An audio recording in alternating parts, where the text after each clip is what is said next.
مولاي صل وسلم دائما أبدا على حبيبك خير الخلق كلهم. مولاي صل وسلم دائما أبدا على حبيبك خير الخلق كلهم. مولاي صل وسلم دائما أبدا. نحمده ونصلي ونسلم على حبيبه الكريم. اما بعد فاعوذ بالله من الشيطان الرجيم. بسم الله الرحمن الرحيم. يا ايها الذين آمنوا كونوا قوامين بالقسط ولا يجرمنكم شنآن قوم على ألا تعدلوا اعدلوا وأقرب للتقوى واتقوا اللہ ان اللہ خبیر بما تعملون. صدق اللہ مولانا العظیم.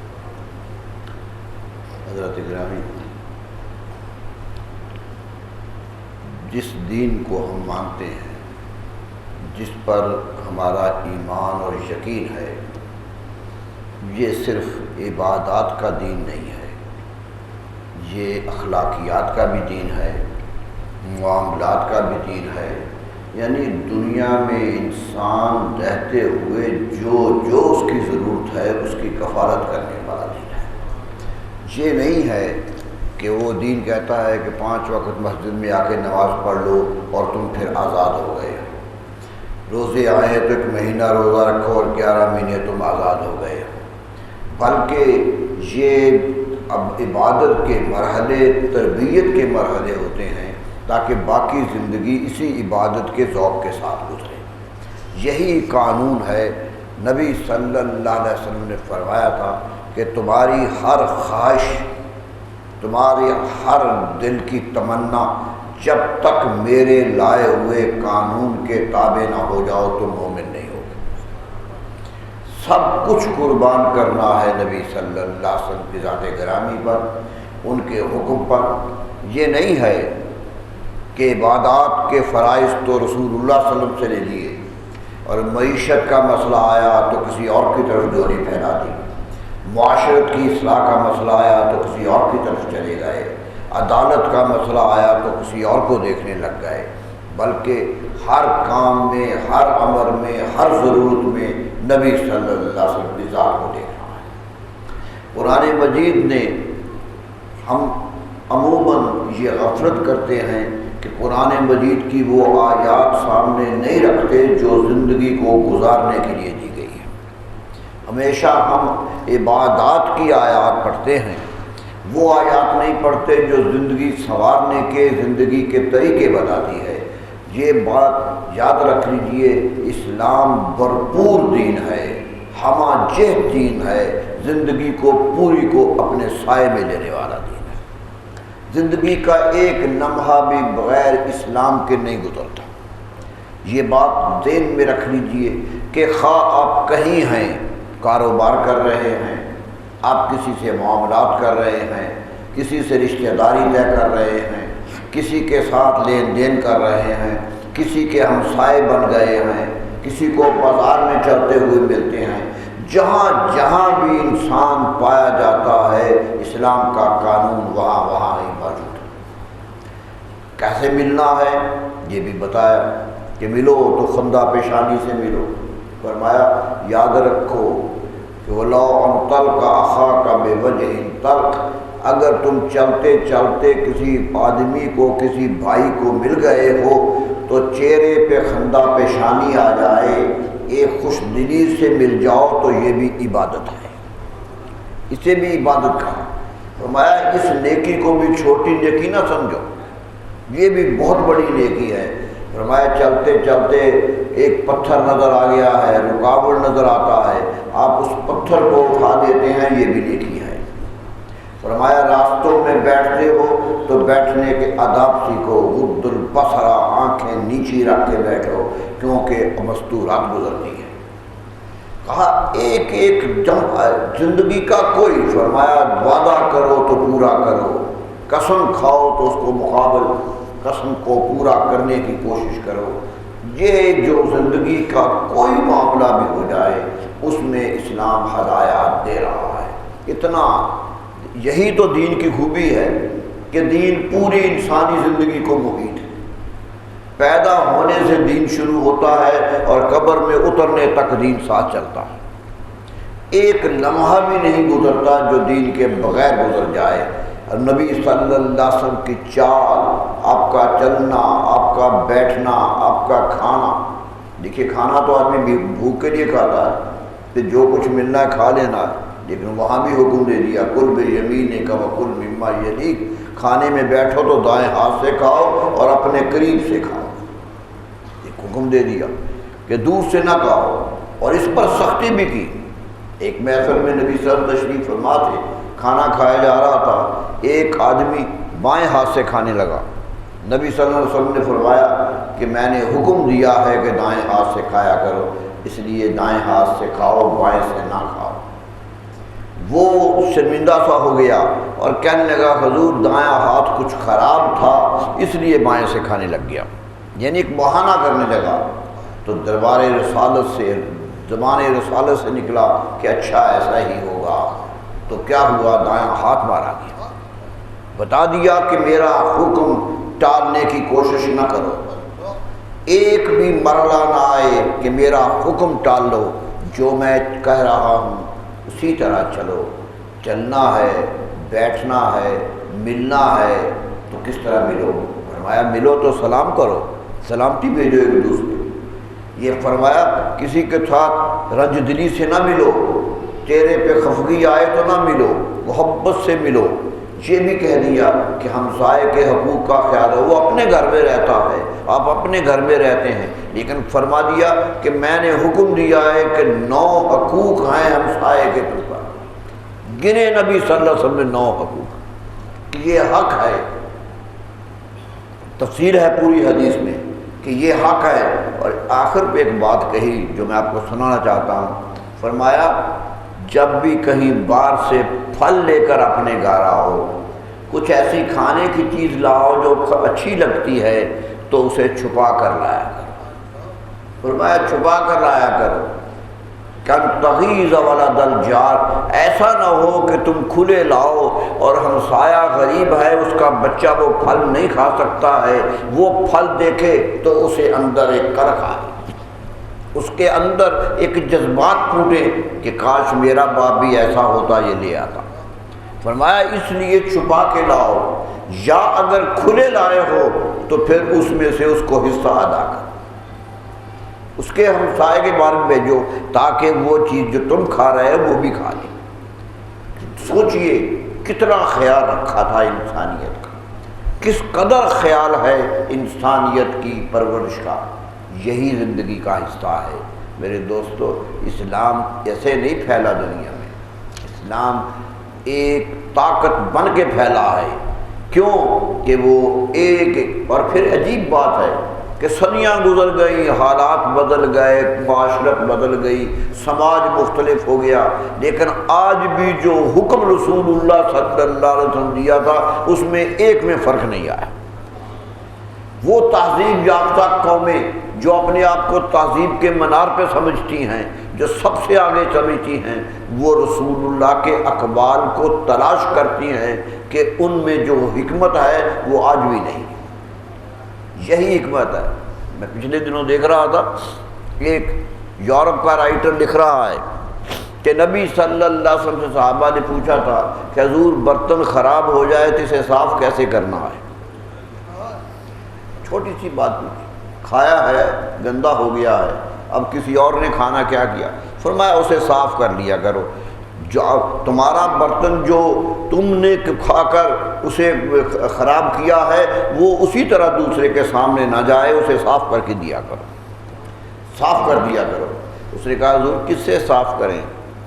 فرمایا پانی سے صاف کرو، پانی سب کی طہارت کرتا ہے، پانی سب سے بڑی طاقت ہے کہ پاکیزگی کے لیے، اسے پانی سے صاف کرو۔ انہوں نے کہا اگر حضور اس پہ کچھ بہت زیادہ لگاؤ پانی نہ آئے تو فرمایا وہ جو چولہے کی راکھ ہے اس کا ملکہ ٹھیک کر دیا، چولہے کی راکھ، ایک ایک غریب آدمی ہے گھر میں جو چولہا جلاتا ہے، فرمایا اس کو نہیں ملتا کوئی صابن، نہیں ملتی طاقت، فرمایا اس سے صاف کر دیا کرو۔ تو یورپین رائٹر کہتا ہے کہ میں اس پر حیران ہوا کہ یہ راکھ ملنے کو کیوں کہہ دیا، راکھ ملنے کو کیا کہہ دیا؟ کہتا جب میں نے تجربہ کیا تو مجھے محسوس ہوا کہ راکھ میں اتنے کچھ ہے کہ اس کے تمام جراثیم جو وہاں پیدا ہوتے ہیں اس کو مار دیتی۔ فرمایا میں اس دن سے قائل ہو گیا کہ نبی صلی اللہ علیہ وسلم کی نظر کتنی گہری تھی، کتنی گہری نظر کے ساتھ۔ تم سوچئے کیا کیا نہ دیا اس رحمت عالم نے حسن، کیا کیا نہ دیا انسانوں کو، دستور دیا، منشور دیا، کچھ رائیں دی، کچھ موڑ دی، سب کچھ بتایا، چلنا یوں ہے، موڑنا یوں ہے، کام عمل ایسے کرنا ہے۔ نماز کے ہی فرائض نہیں بتائے، زندگی گزارنے کے فرائض بھی بتائے، ہمسائے کے ساتھ رہنے کے فرائض بتائے۔ فرمایا ہمسایہ اگر بیمار ہو تو اس کی بیمار پرسی کرنا تم پر لازم ہے، جاؤ بیمار پرسی کرو۔ فرمایا اگر کوئی ہمسائے میں فوت ہو گیا ہے تو اس کے جنازے میں جانے کا تمہیں حکم دیتا ہوں کہ جاؤ، اور اگر وہ کہیں غریب ہو گیا ہے تو اس کی مدد کرنے کا حکم دیتا ہوں، اور اگر وہ قرض پہ مجبور ہو گیا ہے تو قرض فراہم کرنے کا حکم دیتا ہوں۔ دیکھیے کس طرح انسان کو جوڑ دیا آپس میں، انسان کے جوڑنے کا کیسا سامان کیا، ایک ایک چیز بتائی، بتاتے چلے گئے کہ یہ انسان بن کے رہو، انسان ان سے بنا ہے، اس سے پیار نکلنا چاہیے، دوسرے تک پیار پہنچنا چاہیے۔ میرے دوستو یہ بھی حکم دیا کہ زندگی میں فرمایا مکان لینے لگو کہیں جگہ تو دیکھ لیا کرو کہ ہمسائے کیسے ہیں۔ عربی محاورہ ہے فتش الجار قبل الدار، پہلے پڑوسی دیکھو پھر گھر دیکھو۔ کیوں کہ تمہارے لیے سامان راحت بنتا ہے کہ پڑوسی یا نہیں بنتا ہے۔ فرمایا جو پڑوسی دوسروں کے لیے تنگی کا باعث بنتا ہے قیامت میں اس کا مواخذہ ہوگا۔ فرمایا کیوں کہ سہولت بنو، میں نے تمہیں خاندان بنا دیا ہے، تمہیں ایک دوسرے کا قریبی بنا دیا ہے۔ ٹھیک ہے تمہارا رشتہ نہیں ہے اس کے ساتھ، ٹھیک ہے تمہاری برادری میں سے نہیں ہے، لیکن سوچو تو انسانیت تو ہے اور انسان کا رشتہ سب کے ساتھ ہے۔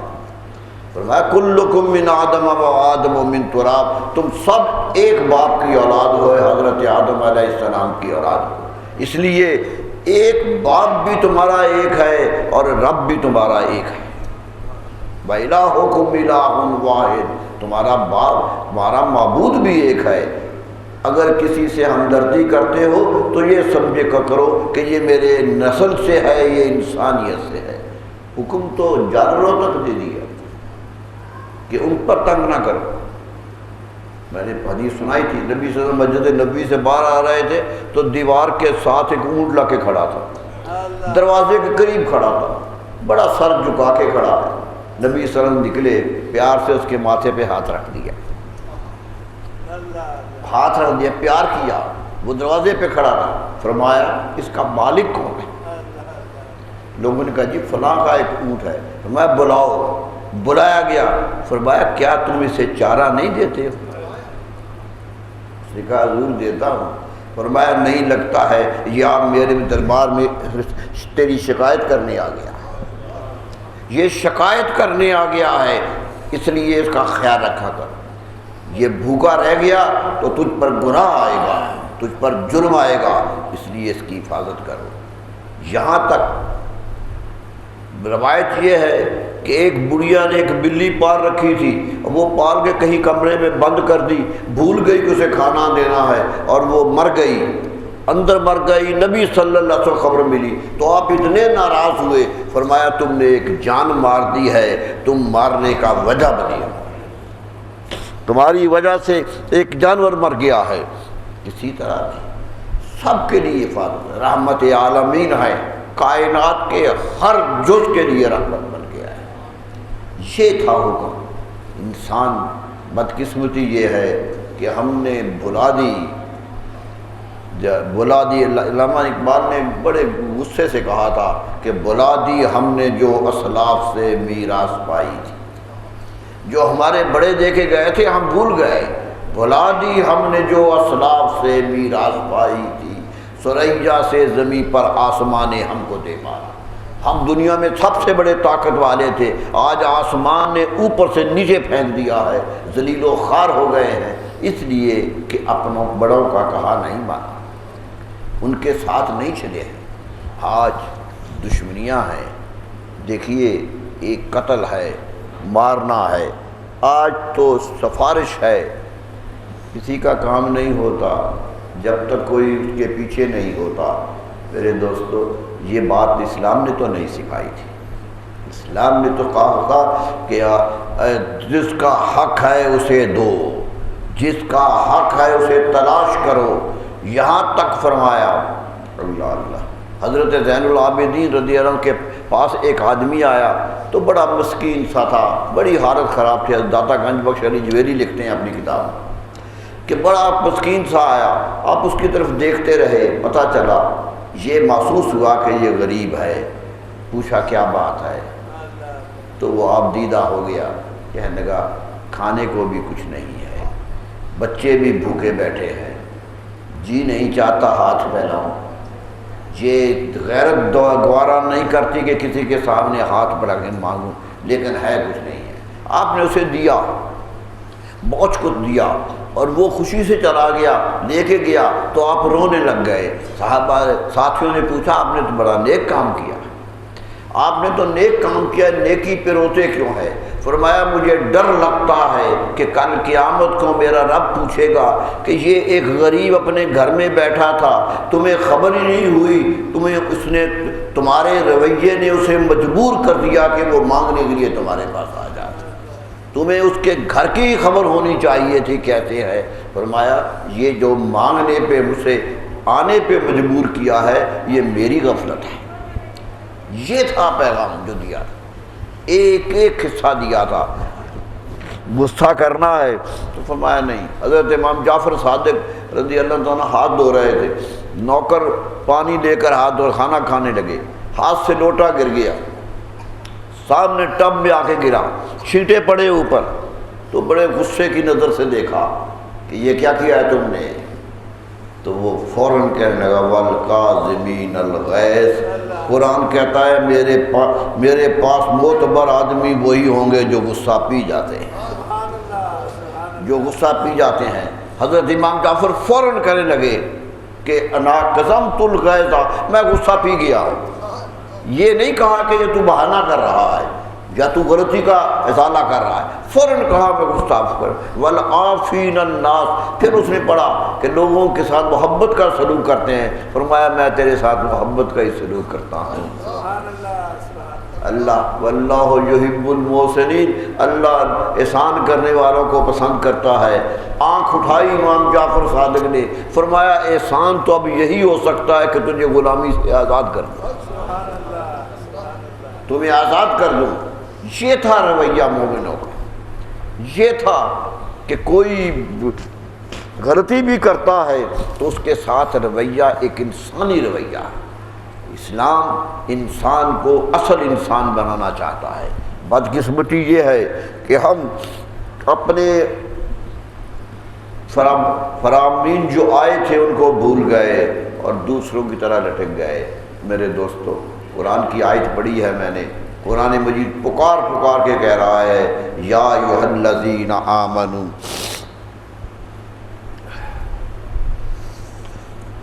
یا ایھا الذین آمنوا کونوا قوامین باللہ بالقسط، کونوا قوامین للہ شہداء بالقسط۔ فرمایا لوگو تم دو انصاف کے گواہ بن جاؤ، گواہ بنو انصاف کے ساتھ۔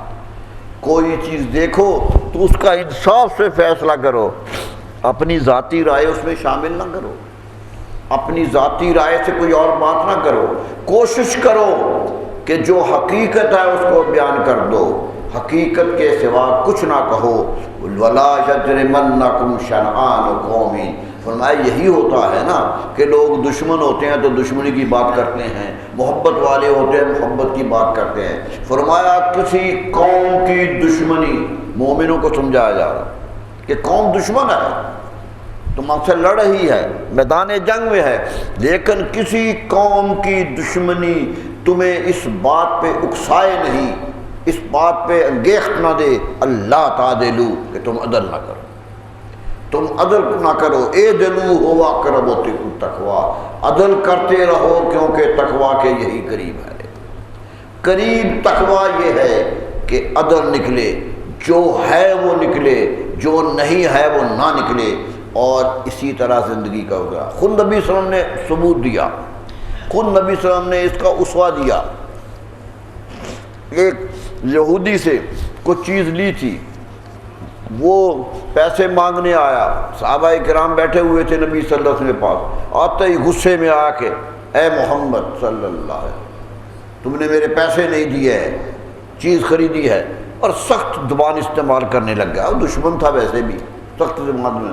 صحابہ جوش میں آ گئے کہ اس کا رویہ غلط ہے، اس نے تقاضا غلط کیا ہے۔ نبی صلی اللہ علیہ وسلم نے صحابہ کو روک دیا، فرمایا رک جاؤ۔ صحابہ نے کہا حضور وہ تو غلط بات کہہ رہا ہے۔ فرمایا تمہارا حق یہ نہیں بنتا تھا کہ اسے روکو، تمہارا حق دو طرح بنتا تھا کہ مجھے کہتے کہ اس کا مال دے دو، اور اسے کہتے کہ اچھی طرح لے لو۔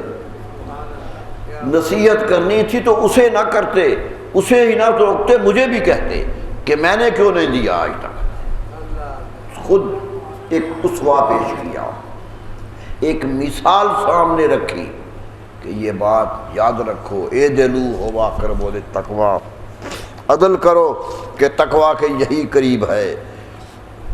وَاتَّقُوا اللَّهَ إِنَّ اللَّهَ خَبِيرٌ بِمَا تَعْمَلُونَ، اللہ سے ڈرتے رہو کیونکہ اللہ جو تم کرتے ہو اسے جانتا ہے، تمہارے اعمال جانتا ہے، تم کس نیت سے کر رہے ہو، یہ جو نیت بد اندر آتی ہے اللہ جانتا ہے کیا نیت، یہ جو نیتیں ادھر آتی ہیں کسی کے خلاف، یہاں تک کہہ دیا کہ گواہ بننا ہے تو انصاف کے ساتھ گواہ بنو، ایسا گواہ بنو۔ اور کیا مثال، حضرت علی رضی اللہ تعالیٰ عنہ کا ایک یہودی سے لین دین تھا، یہودی رہتے تھے مدینہ میں، وہ لین دین تھا، اس نے دعویٰ کر دیا عدالت میں، حضرت قاضی شرع سب سے بڑے قاضی، سب سے پہلے قاضی ہیں مسلمانوں، حضرت فاروق اعظم نے قاضی مقرر کیا تھا، اور مدت تک یہ مدینہ منورہ کے قاضی رہے، بڑا نام ہے، بڑا علم ہے اور بڑی شہرت ہے۔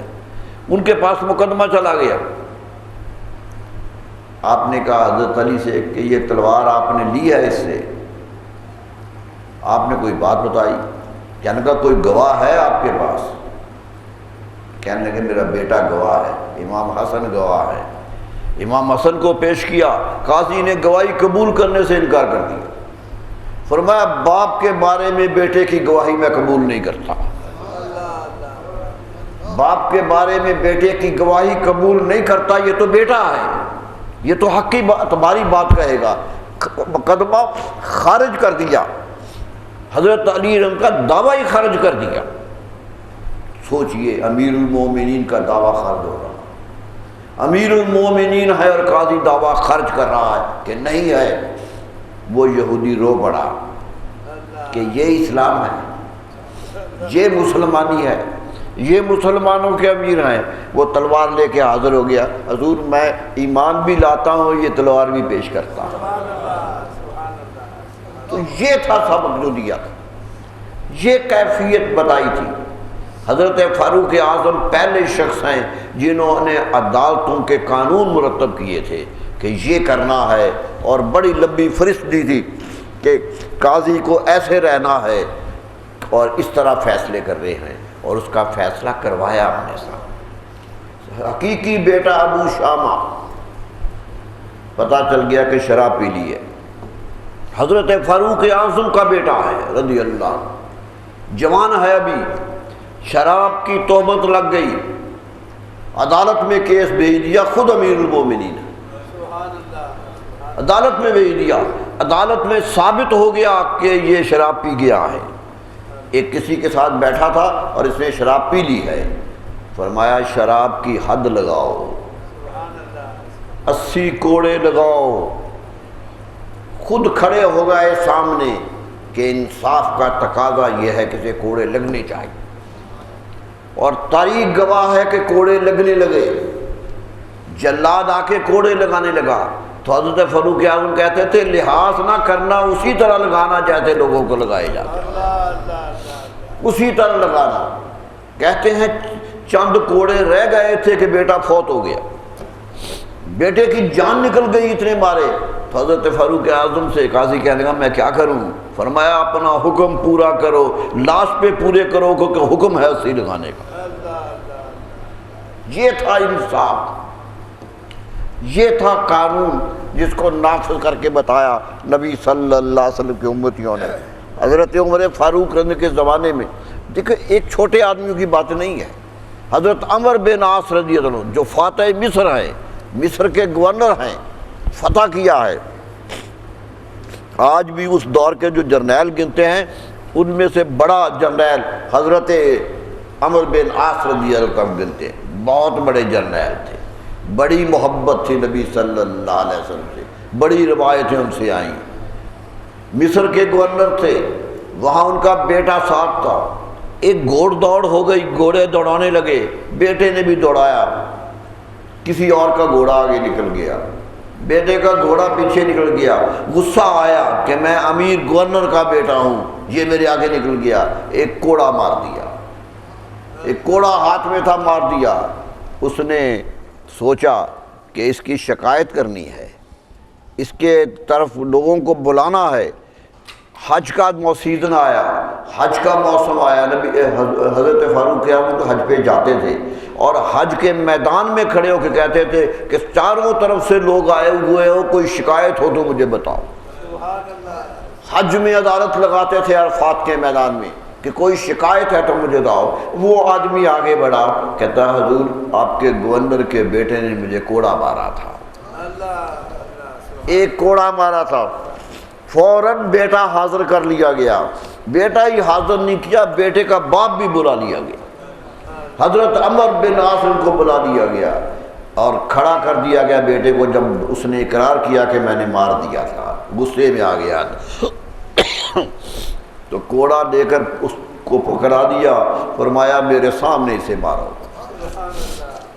میرے سامنے سے مارو۔ اور ایک ایسا جملہ کہا جو یورپ کی عدالتوں میں آج بھی چلتا ہے، جو فاروق اعظم نے جملہ کہا، فرمایا اے عمر تو گورنر ہے، یہ تیرا بیٹا ہے، یہ گورنری کے ناز پہ یہ کام کر رہا ہے، تو اسے روکنا تھا۔ یاد رکھو اے عمر، متا استعبدتم الناس، کب سے لوگوں کو تم نے اپنا غلام بنا لیا ہے، وقد ولدت امہاتہم احرارا، ان کی ماؤں نے تجھے آزاد پیدا کیا تھا، یہ تو آزاد ہیں سارے، یہ غلام نہیں ہے تمہارے، تم نے کب سے انہیں غلام سمجھ لیا ہے۔ بتا دیا کہ گورنر ہونا کسی کو چھوٹا نہیں کرتا، طاقت ہونا کسی کے سامنے طاقت دکھانے کی جرت نہیں دیتا۔ یہ تھا قانون، یہ تھا معاملہ جو اسلام نے ہمیں دیا تھا۔ حضرت زید بن ثابت رضی اللہ عنہ جوان تھے، قرآن مجید کٹھا کر، جو ہمارے ساتھ آج ہاتھ میں قرآن مجید ہے، اس کو انہوں نے کٹھا کیا تھا۔ قیامت تک لوگ پڑھیں گے حضرت زید بن ثابت۔ حضرت صدیق اکبر نے ایک بورڈ بنایا تھا 6 آدمیوں کا کہ قرآن کوئی کسی کے پاس کوئی آیت ہے، کسی کے پاس کوئی آیت ہے، جوں اترتی تھی دکھاتے جاتے تھے نبی صلی اللہ علیہ وسلم۔ تو اس طرح ایک جگہ کٹھا نہیں ہے، تو کٹھا کرنے کے لیے بورڈ بنایا گیا، 6 آدمی مقرر کیے گئے، جس کے سربراہ حضرت زید بن ثابت رضی اللہ عنہ، اور انہوں نے اعلان کر دیا کہ جس کے پاس قرآن کی کوئی آیت لکھی ہے، کہیں لکھی ہے، یاد ہے آؤ سناؤ، لکھی ہے تو وہ کاغذ لے آؤ، ہڈیوں پہ لکھی ہوئی تھی، تختیوں پہ لکھی ہوئی تھی، لائے اور اکٹھا کر کے یہ قرآن ہمارے سامنے آ گیا، اور آج 1400 صدیوں سے یہی قرآن۔ یہ محنت تھی حضرت زید بن ثابت رضی اللہ عنہ، کیونکہ یہ وہ تھے جنہیں نبی صلی اللہ علیہ وسلم نے پڑھنے کا حکم دیا تھا۔ انہیں حضور صلی اللہ علیہ وسلم نے کہا تھا کہ بیٹا جوان ہو پڑھو، یہاں تک کہ عبرانی زبان سیکھنے کا حکم دے دیا تھا، یہودیوں کی زبان بھی سیکھو۔ یہ بہت فاضل آدمی تھے، جج بن گئے، مدینہ منورہ کے قاضی بن گئے۔ قاضی کا حال تھا، اس قاضی کے سامنے حضرت فاروق اعظم خود مقدمے میں پیش ہوئے۔ امیر المومنین حضرت زید بن ثابت کے عدالت میں خود پیش ہوئے۔ جب پیش ہوئے تو حضرت زید نے کچھ عزت کرنا چاہی کہ امیر المومنین ہے، امیر المومنین آئے ہیں عدالت میں، تو فوراً فاروق اعظم بول اٹھے کہ زید یہ تمہاری پہلی بے انصافی ہے کہ مجھے تم نے برابر نہیں، ایک جگہ دے دی کہ یہاں بیٹھیے، فرمایا نہیں، جہاں مدعی بیٹھا ہے اس کے ساتھ بیٹھوں گا۔ مدعی کے ساتھ جا کے بیٹھ گئے اور حضرت زید بن ثابت کو نصیحت کی کہ جج کو اپنے دونوں فریقوں کا برابر خیال رکھنا چاہیے، کسی کے ساتھ امتیازی سلوک نہیں کرنا چاہیے۔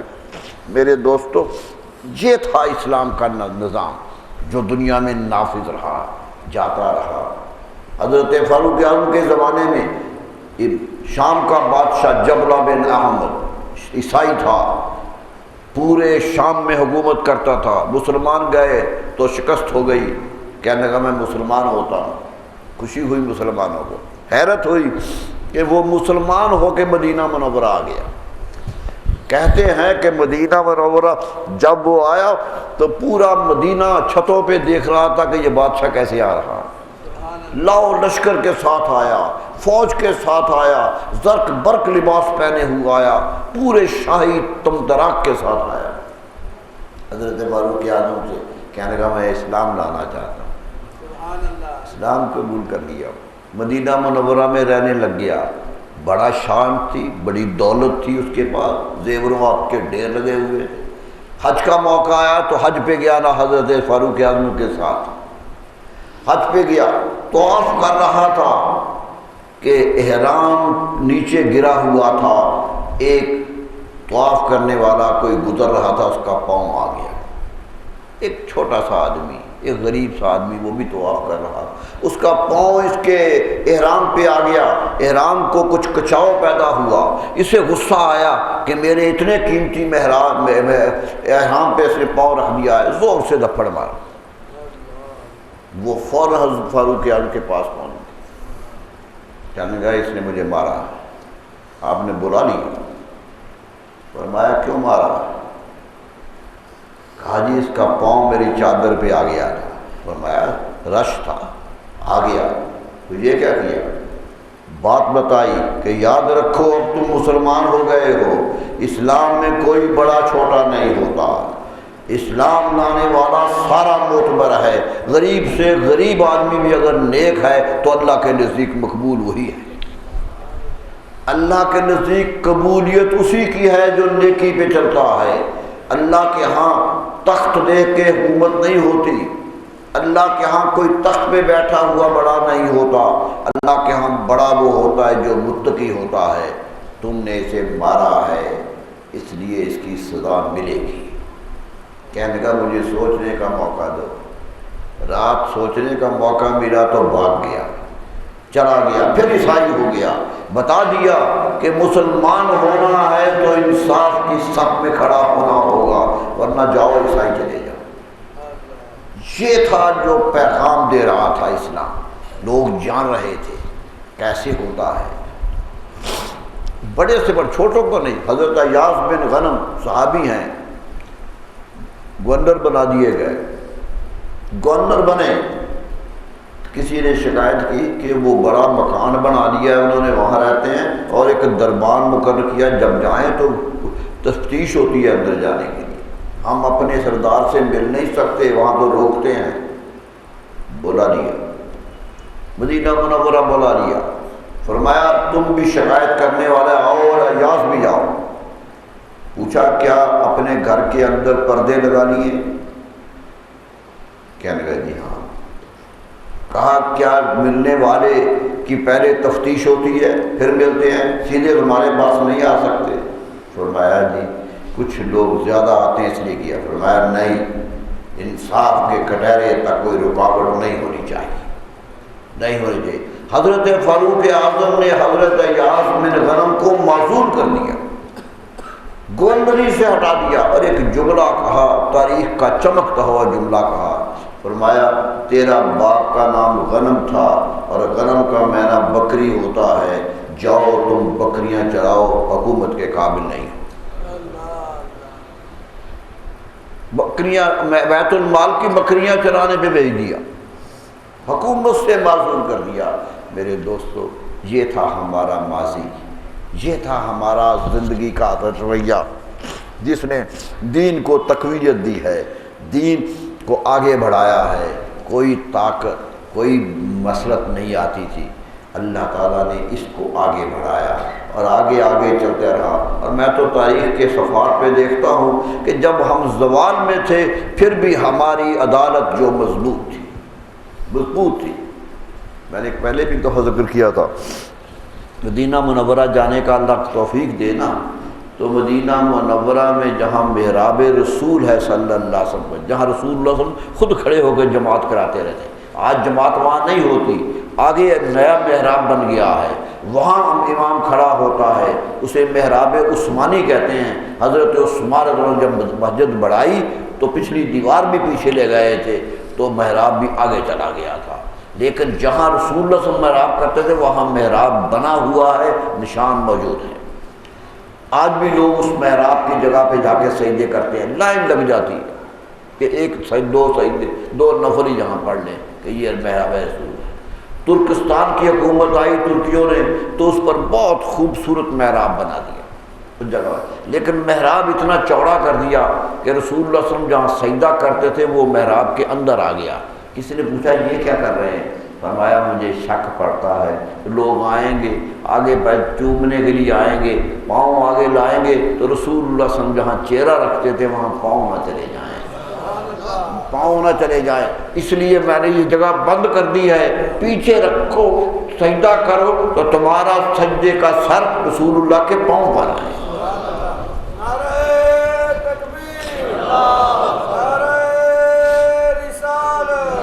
آج بھی وہ محراب حاجیوں کی کش رکھتا ہے، لوگ دوڑ دوڑ کے وہاں جاتے ہیں، موجود ہے۔ اس محراب کے پیچھے جاؤ تو وہاں عبارت لکھی ہوئی ہے کہ یہ محراب سلطان مراد نے بنایا تھا، ترکی کا بادشاہ مراد، پچھلا سارا حصہ اس کا بنا ہوا ہے جو آج بھی چمکتا دھمکتا حصہ ہے۔ ایک محبت رکھتا تھا، مدینہ منورہ آیا تھا، عالم اسلام کا بادشاہ تھا، آیا تھا، مسجد نبوی کی نئی تعمیر کروائی تھی، اور تعمیر بھی اتنی ذوق سے کروائی تھی کہ آج بھی وہ ذوق نظر آتا ہے، اتنے پیار سے کروائی تھی۔ کہنے لگا کوئی مزدور بغیر وضو اینٹ بھی اٹھا کے نہ لائے، اور کوئی راج بغیر وضو اس کو لگائے نہیں، لگاتار وضو میں رہ کے مسجد نبوی تعمیر کرنی، یہ تعمیر کرائی۔ بہت نیک، بہت ہی اچھا آدمی تھا، لیکن ایک واقعہ ہو گیا جس کا علامہ اقبال نے بھی ذکر کیا کہ کیا ہوا کہ پشتون دنیا میں اپنے دارالحکومت میں ایک مسجد بنانے کا ارادہ کر لیا، شوق ہوتا تھا انہیں مسجدیں بنانے سے کہ مسلمان آئیں گے، وہاں مسجد بنانے کا ارادہ کر لیا، ایک معمار کو لگایا بناؤ، کہنے لگا پیسے کی پرواہ نہیں کرنی ہے، خوبصورتی حد درجے کی آنی چاہیے کہ لوگ آئیں تو مسجد خوبصورت نظر آئے۔ بنا دی گئی، مسجد تیار ہو گئی، دیکھنے آیا تو اس میں کچھ غلطیاں نظر آئیں۔ بادشاہ کی نظر بڑی توسیع تھی، بعض تو کہتے ہیں کہ محراب میں ہی فرق تھا، تھوڑا سا محراب کی اینٹ غلط رکھ دی گئی تھی، بن تو گیا، غصہ آ گیا، پیسہ خرچ کیا تھا، لاکھوں دینار لگائے تھے، غصے سے کہنے لگا اس کا ہاتھ کاٹ دو۔ جلاد کھڑا تھا، اس نے تلوار ماری اور معمار کا ہاتھ کاٹ دیا،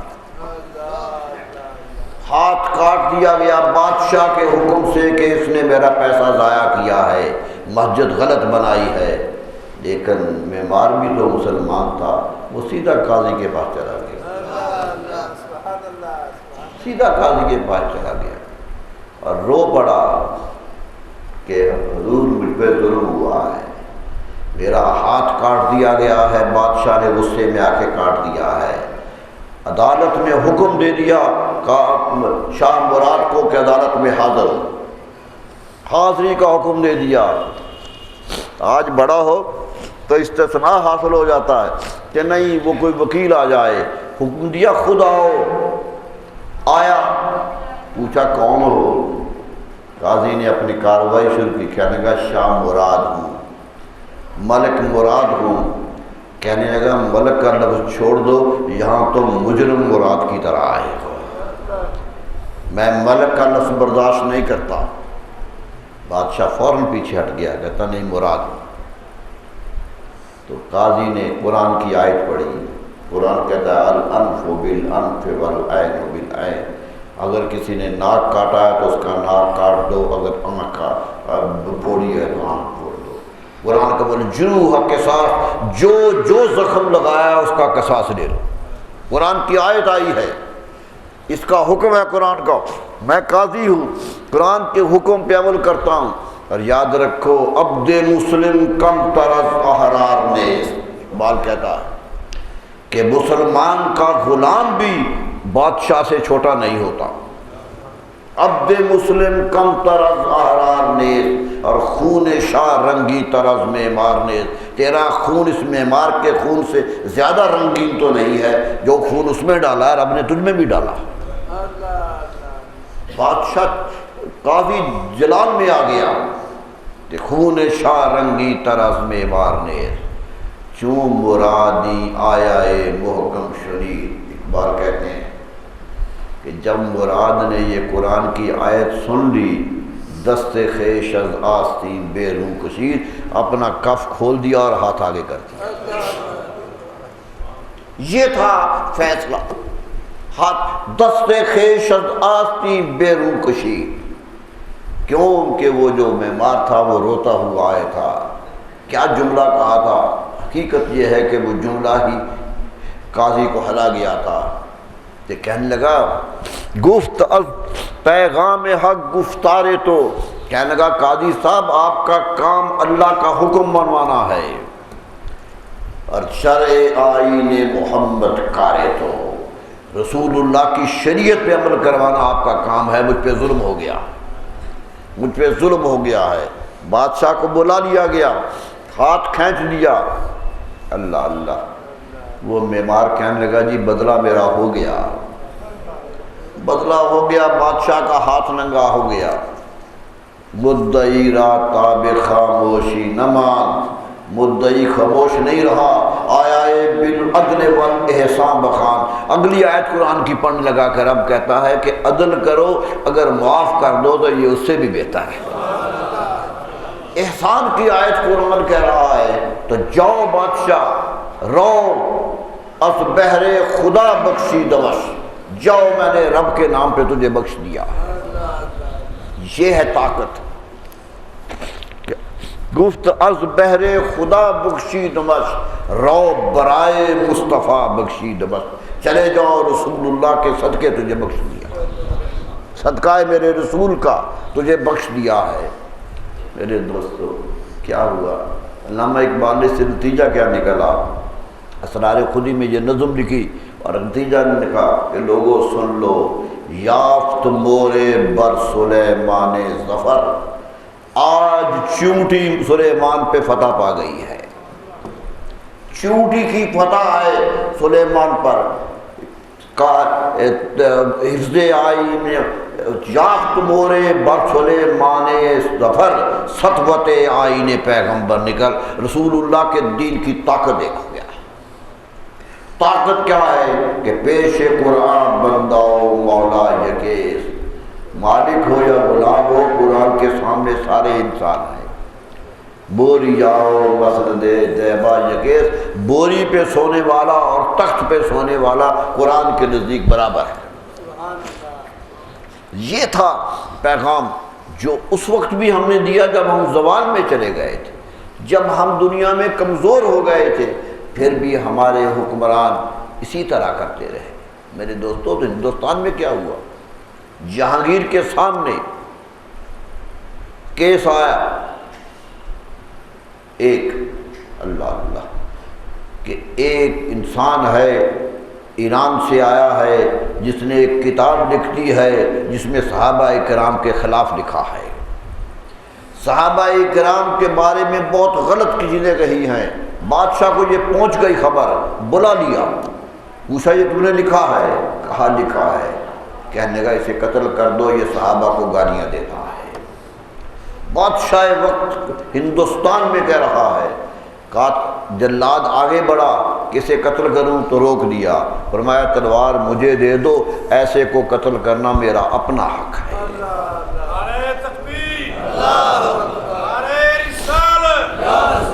میں خود قتل کروں گا.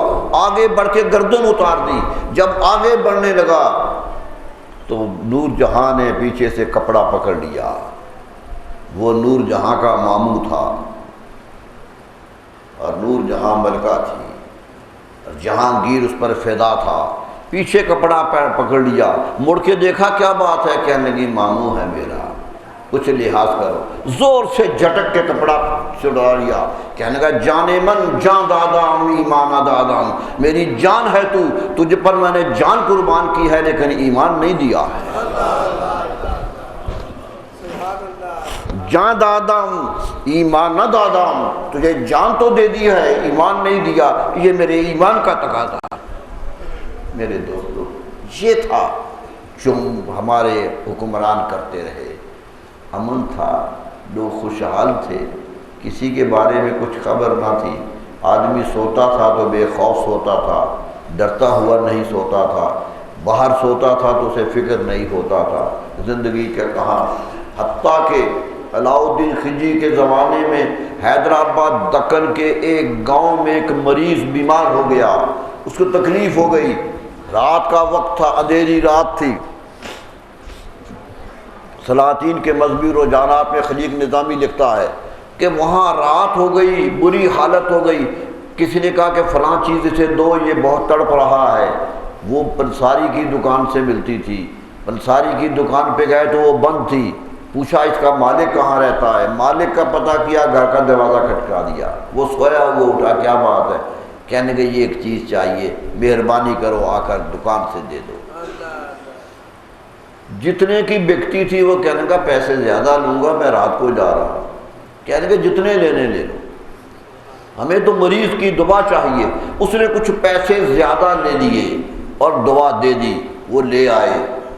رات جا کے گھر سویا تو نیند نہیں آئی. کہتا ہے میں سوچا رہا کہ اگر بادشاہ علاؤالدین کو اس کی خبر مل گئی کہ قیمت زیادہ دی ہے تو میرا کیا حال ہوگا. رات فجر ہوئی تو وہ واپس مریض کے گھر آ گیا دکاندار، اور وہ پیسے واپس پکڑا رہا ہے. کہتا یہ غلطی ہو گئی تھی، رات زیادہ لے لیے تھے. میرے دوستو یہ انصاف تھا، یہ تھا طاقت جو قوم کے سامنے تھی، اور قوم اس طاقت کے ساتھ جی رہی تھی. کسی کو خطرہ نہیں تھا، کوئی خوف نہیں تھا. ارے حکومت ہو، لوگ ڈر ڈر کے سو رہے ہو تو حکومت کیسے؟ ارے سارا نظام حکومت چل رہا ہو اور لوگوں کو رات نیند نہ آ رہی ہو، وہ تڑپ رہے ہوں، دروازے بند کر کے تالے لگا کر بھی آرام کی نیند نہیں سوتے ہوں، تو کیا ہے؟ فرمایا اللہ اللہ. حضرت فاروق اعظم رضی اللہ عنہ سے کسی نے کہا تھا کہ حضور آپ رات سوتے نہیں ہیں، جاگتے رہتے ہیں، مدینہ کی گلیوں میں پھرتے رہتے ہیں. فرمایا میرے شہری سو رہے ہیں اس لیے میں جاگ رہا ہوں. آئے ایک دفعہ، رات کا وقت تھا. حضرت عبد الرحمن بن عوف صحابی عشرہ مبشرہ میں سے ہیں، بہت بڑے صحابی ہیں، امین الامت کا لقب ملا ہے انہیں. ان کے گھر آئے، دروازہ کھٹکا ہے. وہ اندر تھے، باہر آئے، کیا بات ہے؟ کہنے گے ایک قافلہ ہے جو سفر کر رہا ہے، آج مدینے کے قریب باہر میدان میں آ کے اس نے ڈیرے لگا دیے ہیں، خیمے لگا دیے ہیں، تو کل وہ واپس آگاہ چل جائے گا. لیکن میں ڈرتا ہوں کہ کوئی ان کی چیز چوری نہ ہو جائے، کوئی نقصان نہ ہو جائے اس قافلے کا. میرے ساتھ چلو، جا کے پہرا دیتے ہیں. امیر المومنین ہے. حضرت عبد الرحمن بن عوف کہتے میں گیا، سامنے پہاڑی کے اوپر آپ بیٹھ گئے اور مجھے بھی بٹھا لیا. ساری رات ہم قافلے کو دیکھتے رہے. یہ تھا انصاف. فرمایا مجھے ڈر ہے کہ کوئی نقصان نہ ان کا ہو جائے، یہ ہمارے علاقے میں آئے. حضرت عبد الرحمن بن عوف فرماتے کہ ایک دفعہ میں رات کو ان کے ساتھ تھا، گلی میں گزر رہے تھے تو ایک گھر میں روشنی نظر آئی کہ روشنی ہے۔ حضرت فاروق اعظم نے حکم دیا تھا کہ رات کو بتیاں بجا کے آرام سے سو جاؤ، کیونکہ اس زمانے میں دیے ہوتے تھے، دیے میں بتی ڈالی جاتی تھی، اور اگر کوئی چوہا اسے پکڑ کے لے جائے تو چھت ہوتی تھی کھجور کے پتوں کی، آگ لگ جاتی تھی، بعض گھروں میں آگ لگ گئی تھی، اس لیے آپ نے حکم دے دیا کہ بتی بند کر دیا کہ نقصان نہ ہو جائے۔ جل رہی تھی تو سوچنے کہنے لگے کہ یہاں آگ کیوں جل رہی ہے؟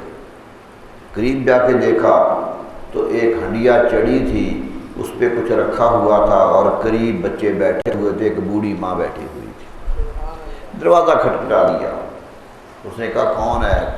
کہا میں آپ کی خیریت پوچھنے آیا ہوں۔ بتایا نہیں کہ میں فاروق اعظم ہوں۔ اندر گئے، فرمایا یہ بچے رو کیوں رہے ہیں؟ کہنے لگی بھوک سے رو رہے ہیں، کچھ کھانے کو نہیں ہے۔ کہا یہ کیا چڑھایا؟ فرمایا کہنے لگی پانی رکھا ہے، کچھ نہیں ہے اس میں، ہمارے گھر کچھ نہیں ہے، بچے آج بھوکے ہیں اس لیے رو رہے ہیں۔ تڑپ اٹھے، کہنے لگے حکومت کو خبر کرنی تھی کہ تمہارے پاس کچھ نہیں ہے، وہاں سے آ جاتا، دینا تھا۔ فرمایا حکومت خود نہ دیکھے تو بتانے کی فائدہ کیا ہے؟ حکومت کا حق تھا کہ مجھے دیکھتی کہ میں کھانے کو نہیں تھا۔ گئے، حضرت عبد الرحمن بن عوف گواہ ہے کہ مال غنیمت میں گئے، وہاں سے بوری آٹے کی اپنے کندھے پہ لائی اور ہاتھ میں گھی کا ایک کنستر پکڑا اور چل پڑے۔ حضرت عبد الرحمن بن عوف کہتے ہیں کہ امیر المومنین نے ایک چیز مجھے پکڑا دیجئے۔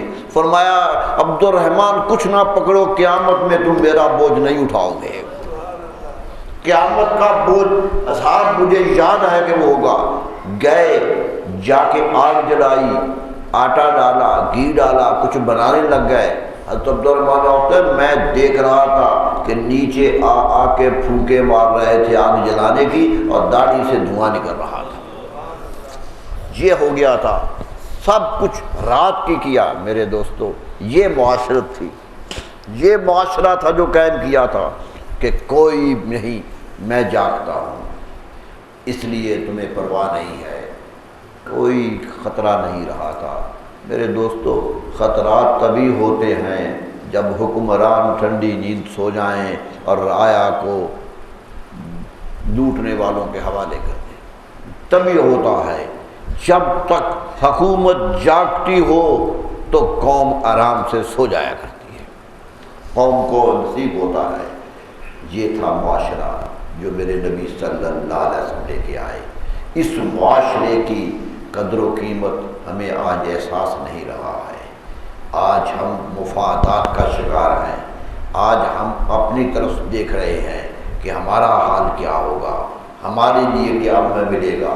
میرے دوستو وہ اپنے لیے نہیں سوچتے تھے، قوم کے لیے سوچتے تھے، قوم کے سامنے فیصلے کیا کرتے تھے۔ اللہ تعالیٰ ہمیں ایسے فیصلوں کی توفیق عطا فرمائے۔ یاد رکھ لیجیے نظام عدل سیدھا ہو جائے اور نظام حکمرانی سیدھا ہو جائے تو قوم جنت ہوتی ہے، قوم میں پھر سب کچھ ہوتا ہے۔ اللہ تعالیٰ ہمیں عمل کرنے کی توفیق عطا فرمائے۔ میرے دوستو حکمرانی تو ہمارے پاس نہیں ہے، اتنا تو ہے حضور صلی اللہ علیہ وسلم کی حدیث مبارک سن لیجئے، فرمایا کلکم راع وکلکم مسئول عن رعیتہ۔ فرمایا چھوٹے سے چھوٹا بندہ بھی حکمران ہے، حکمران چھوٹے سے چھوٹا بندہ بھی ہے۔ کیوں کہ تمہارے 2 بچے ہیں، بچوں پہ حکومت کرتے، بیوی ہے اس پہ کرتے۔ فرمایا کوئی آدمی نہیں ہے جسے کچھ نہ کچھ حکمرانی نہیں ملی، تو یاد رکھو جتنی حکمرانی ملی ہے اتنا خدا اللہ تعالیٰ قیامت کے روز پوچھ لے گا کہ تمہاری حکمرانی کسی کو ملک پہ ملتی ہے، کسی کو شہر پہ ملتی ہے، کسی کو گھر پہ ملتی ہے، کسی کو 2 افراد میں ملتی ہے، ہر آدمی مسئول ہے۔ اگر ہم وہ حکمرانی درست نہیں کر سکتے، کم از کم اپنے گھروں کی حکمرانی تو درست کریں، اپنے معاملات میں تو انصاف پسند ہو جائے، اپنے معاملات میں تو محبت کی فضا پیدا کریں، لوگوں کو خبر نہ ہو کہ یہ دشمن بستا ہے، وہ سمجھے ہوں کہ یہ میرا محبت کرنے والا مسئلہ ہے۔ یہ احساس پیدا کیجیے میرے دوستو، یہ احساس زندگی میں لائیے گا، معاشرہ حسین ہو جائے گا۔ ورنہ معاشرے میں تو کیا ہے، آج تو کیا ہے، کہنے کو تو بہت کچھ ہے، لیکن کیا کہا جائے کہ آج معاشرہ کیا ہے، ایک تاجر بھی رو رہا ہے، ملازم بھی رو رہا ہے، سب رو رہے ہیں، تاجر بھی رو رہا ہے، ملازم بھی رو رہا، اور چاروں طرف ہے شور برابر مچا ہوا، اور جو ان سے تیز ہوش ہے، جو طاقت رکھتا ہے، مزے سے ہے سو رہا، راہزن کا اس کو خوفناک خطرہ ہے چور کا۔ اور سخت بات کہہ گیا شاعر کہ بازی گروں کے ہاتھ میں ملت کی باغ ہے، ملت کی چیخ شوبدہ بازوں کا راگ۔ چیختی ہے ملت تو انہیں خبر ہی نہیں ہوتی کہ چیخ رہی ہے، ورنہ ایک پکار پوری قوم کو ہلا دیا کرتی تھی۔ ہمیں احساس نہیں ہو رہا، دعا کیجیے اللہ اس احساس مندی کا جذبہ پیدا کرے، اللہ احساس کرنے کی توفیق عطا فرمائے، مسلمان بن کر رہیں۔ مسلمان ہوتا ہی یہ ہے جس کے ہاتھ اور زبان سے دوسرے مسلمان محفوظ رہیں۔ نبی صلی اللہ علیہ وسلم سے پوچھا تھا کہ یا رسول اللہ مسلمان کون ہے؟ آپ نے یہ نہیں کہا جو نمازیں پڑھے، آپ نے یہ نہیں کہا جو زیادہ حج کرے، بخاری کی حدیث ہے۔ پوچھا جی حضور مسلمان کون ہے؟ مسلم من سلم المسلمون من لسانہ و یدہ، مسلمان وہ ہے جس کے ہاتھ سے دوسرا مسلمان اور جس کی زبان سے دوسرا مسلمان محفوظ رہے، نہ وہ زبان دراز ہو نہ دست دراز ہو، یہ مسلمان ہے۔ اللہ ہمیں ایسا مسلمان بننے کی توفیق عطا فرمائے۔ وآخر دعوانا الحمدللہ رب العالمین۔ مولاي صل وسلم دائما أبدا على حبيبك خير الخلق كلهم، مولاي صل وسلم دائما أبدا على حبيبك خير الخلق كلهم، مولاي صل وسلم دائما أبدا